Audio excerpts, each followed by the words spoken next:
Well, yesterday but one, I saw very many people putting up a story that the first bid of Rasmus Hojlund was rejected, yet we did that story like 2-3 weeks back when United attempted to really make a verbal offer of 35 million euros and it was rejected by the Atalanta side. But this time around, United are planning to lodge a second bid of Rasmus Hojlund. As I told you last time that Erik ten Hag has a budget of £65 million to sign in what we call a new centre forward, now the club of Manchester United. Good morning, guys. How are you? Hope you're really doing great. We thank God and Allah for the gift of life, and we think that today is going to be another day that is going to see ourselves really harvesting what we really reaped, or sowing what we reaped days or months back. Third day of July, and it's really one of those months that is really marking the end of or the beginning of the second half of the year, and we are here to bring you the latest news and information as far as this is concerned. David De Gea might join Cristiano Ronaldo down at Al Nasar, and Facundo Pellistri, United are so much believing in him, and Erik ten Hag is going to reward him with something big that you're going to discuss in the next 1 or 2 3 minutes. But smash the like button close to 300 times. Don't forget to subscribe to this channel so as not to miss out on stories that we do upload in here on a daily. Remember, we want to hit 14,000 subscribers by the end of this week, and I think we can really get there ASAP because it's just 100 subscribers. We are 100 subscribers away from hitting that mark, such that we embark onto the 15k mark the next week and see how much subscribers we'll be having or have gathered towards the end of the month of July. Now, this is a United correspondent for The Sun. He's known as Neil Curtis. He has told us that Man United are preparing a second bid of £40 million to land Rasmus Hojlund. The Red Devils bargain packet bid to get a new striker, saw them have a £30 million bid rejected for the Atalanta egg. Hojlund scored 9 goals in Serie A in 32 games last season and 10 in 34 in all competitions. That is what we are being told. Now, United is really one of those teams that fails you and is unpredictable, not because that they are concrete at what they do, but because the board of United is bad at their work. You can't tell me that you are delivering the priority signing of the manager as third fiddle. Erik ten Hag made it clear to the world during the season that we just recently concluded that his priority signing is a number 9. He made it clear. That is it. And his plan was simple, but United went in and signed Mason Mount first instead of landing a signing of a number 9 that Erik ten Hag wanted.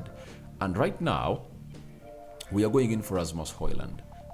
A very huge move in the right direction, because we've seen this before at Man United, that strikers like Ole Gunnar Solskjaer came in young, and they really hit the ground running at Man United.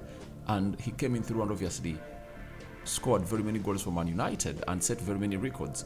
Most memorably, that goal he scored when we are knocking out Bayern Munich in 1999 and won the Champions League.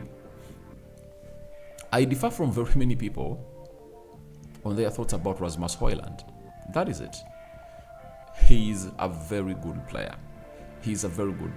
Remember, his job is to score, and if at all that team is well built, and obviously the philosophy of Erik ten Hag is so much instilled into that team, trust me, you'll get goals from Rasmus Hojlund. That's it.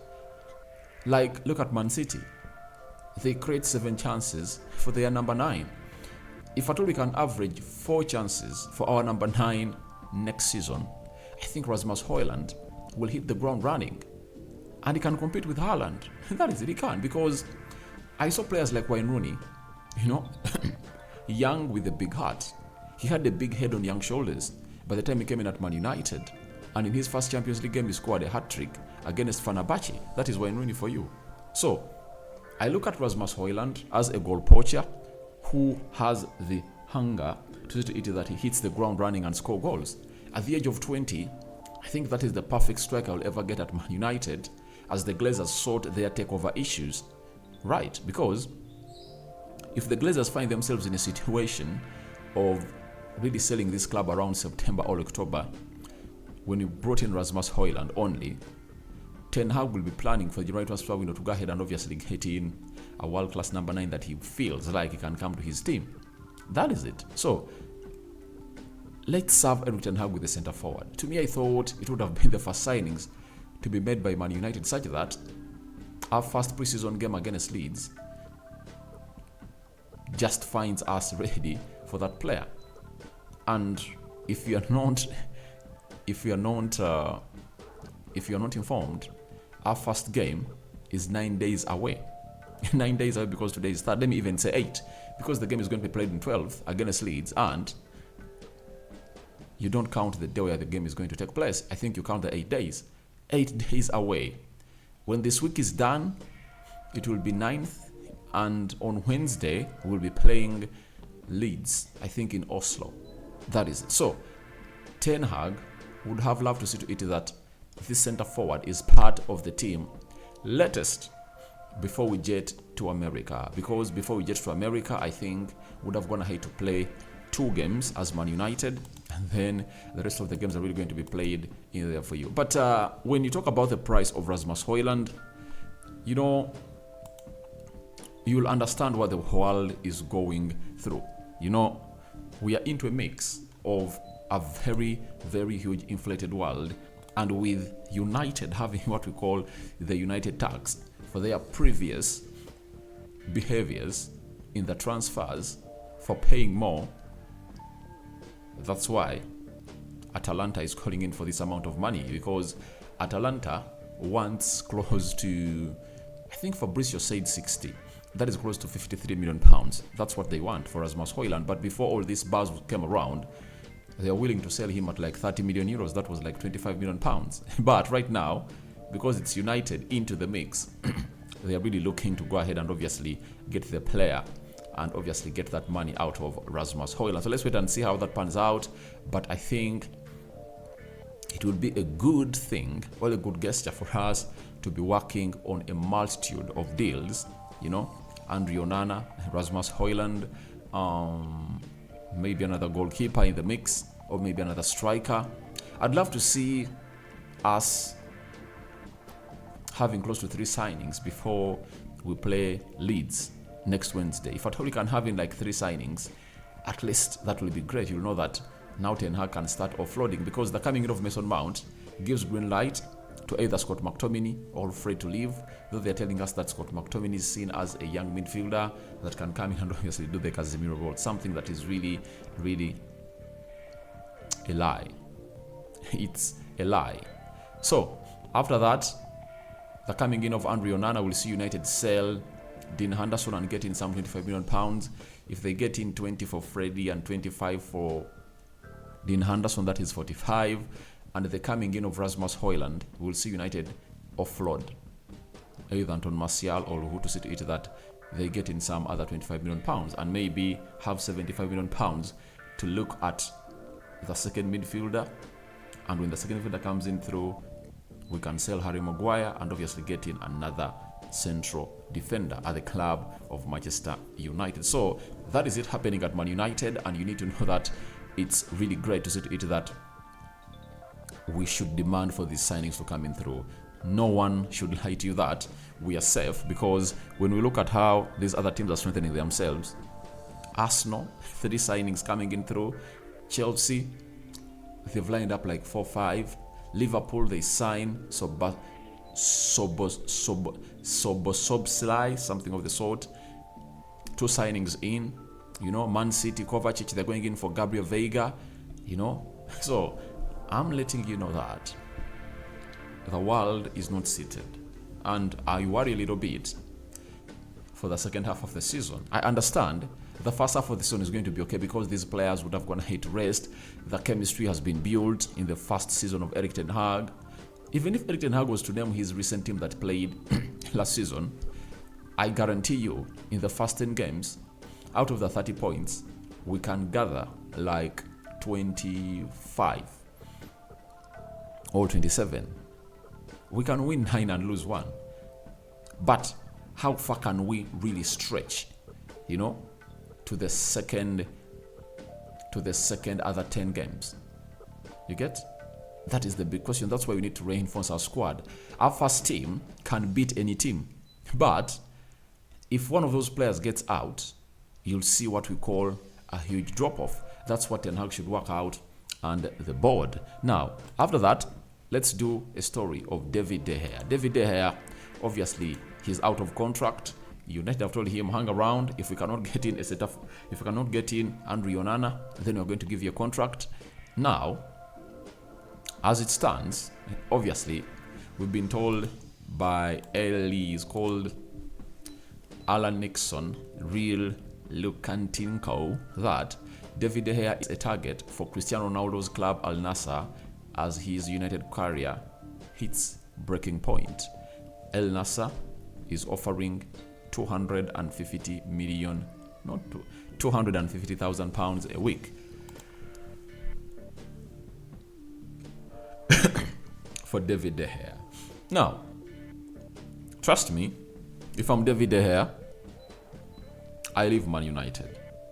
I leave it. I know him and his entourage feel like it's not yet done at the European level. But I really believe it's over. It's over. Sometimes you need to accept that you've done it all. You've done it all, and you just have to move on. But one thing that is really clinging in his mind and making him be clinged at Man United and not really make a further step is he believes in the project of Erik Ten Hag and sees United winning what we call the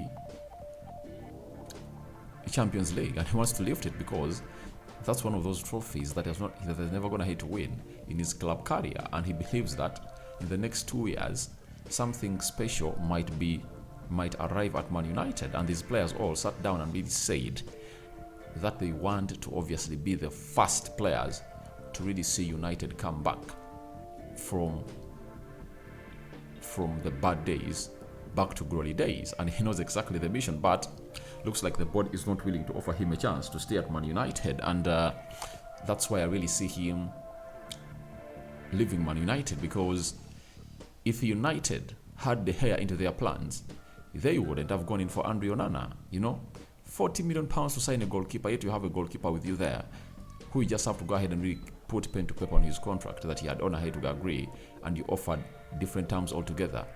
That shows you that was a technical exit done to David De Gea, and he has to understand it and take it with a sack of salt, not even a pinch of salt.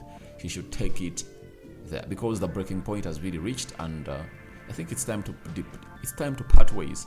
That is it. It's United wanting to really sit him down and talk to him and tell him that you're not going to be a first choice goalkeeper, right? But let me tell you, respect needs to be given to these players. We've seen the likes of Petr Cech, the way they leave Chelsea, John Terry, and very many others. They've been treated well as club legends. That's why the Qataris need to come in here to really treat the club legends as club legends, and that's why Sheikh Jassim Al Thani wants at least to get some other players, ex-players, back at Manchester United to really show to it that there is connectivity for the post-Man United career. That is it. So let's wait and see how that happens, and we wait for the better to really be unveiled to us by Manchester United. But the fact is, we are slow at doing these deals. Lastly, let's talk about Facundo Pellistri. Facundo Pellistri, we are told it's understood Man United are in talks over an improved long-term contract for Facundo Pellistri. Ten Hag is a big fan of the Uruguayan. Now, Facundo Pellistri, I really like the player, and I believe there is a lot for him to really show the world than we've seen. He has a lot in his lockers, and you saw to it that every time he was brought on, he obviously put in what we call a very huge shift, and we obviously saw ourselves really break through the press. And if you are to beat through the press of any team, you need players like Facundo Pellistri, who has a low center of gravity, but he's strong and press resistant. His skill set is really great. And we've seen that on several occasions, that he comes in through and obviously gives us the best of the game that we deserve as a club of Man United. And he's just a gem. And you have to watch. And I like the way United are trying to tie him onto a longer contract. They understand he's not going to start Man United. He's going to find himself loaned away. And that loan is going to see him really see himself do the needful. And I would love to see him loaned into the Prem, because he has shown us that he has improved on his physicality. Ten Hag is going to hate to improve him, and he's turning out to be one of the best young players at Man United. At the age of 2021, if they give him a long season loan, I think he can go out in any Premier League team and prove them, because he has shown flashes of what he can be if at all he's being played regularly at a certain team. Though at United, he can't ascertain that. But a new improved contract calls him for increment of more years. Remember, he signed in 2020 and he was given a 5-year contract and some small money. So that means they're going to offer him more money and obviously add like 2 years onto his contract, 2 or 3, so it that he's tied down by Man United. That is a move in a positive direction. I fancy it, and I would put my hand for Facundo Pellistri at Man United. So guys, thank you very much for watching through.